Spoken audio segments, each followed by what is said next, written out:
I need to do this for my family.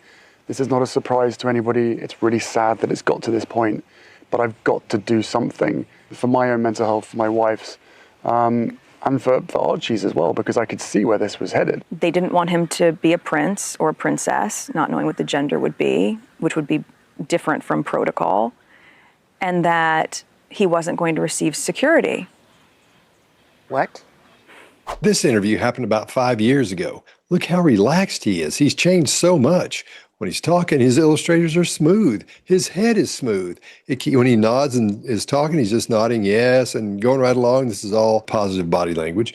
But he's relaxed.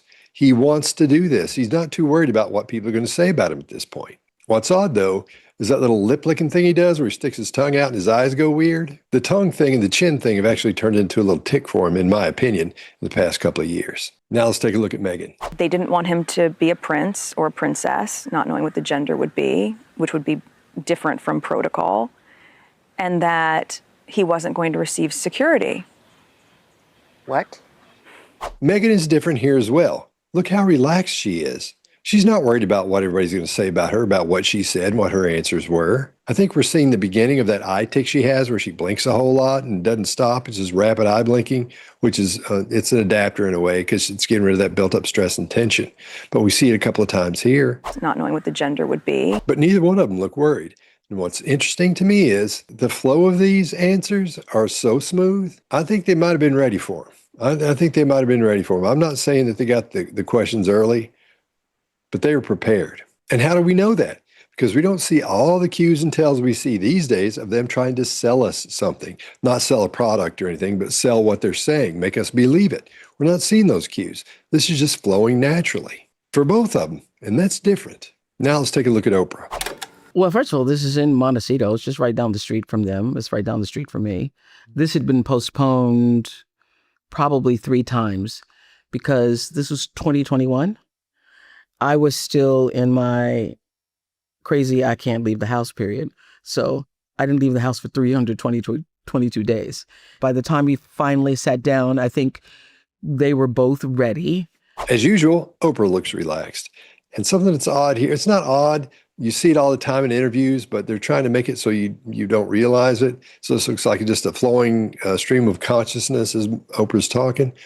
Watch how they cut from one cut to the other.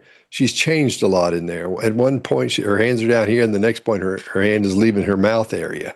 So we know there's time between these cuts and these sentences. Nothing wrong with that. That's the way you do it to make everything shorter and tighter. But just to let you know, there could have been 4 seconds, 2 seconds, a second and a half, or 3 minutes in that cut. And what does that mean? Probably nothing. It's just editing. But I want you to be aware of things like that so you can start looking for them. They were both ready. They didn't know, obviously, anything that I was going to ask them, but I had said to them ahead of time, I'm going to try to cover everything. This interview took 3.5 hours. Whoops.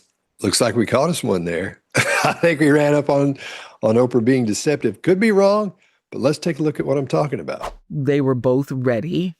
They didn't know, obviously, anything that I was going to ask them, but I had said to them ahead of time, I'm going to try to cover everything. This interview took 3.5 hours. We know from the studies of Aldrich Bray, when someone is illustrating and they're using their hands or their arms to emphasize specific words and phrases, that's what you do when you're illustrating, like I did just then, specific words and phrases, that person is most likely being honest when they're relaying information about something.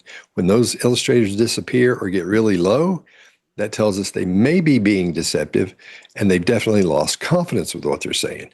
Now, let's talk about adapters for a second. Adapters are the way you self-soothe.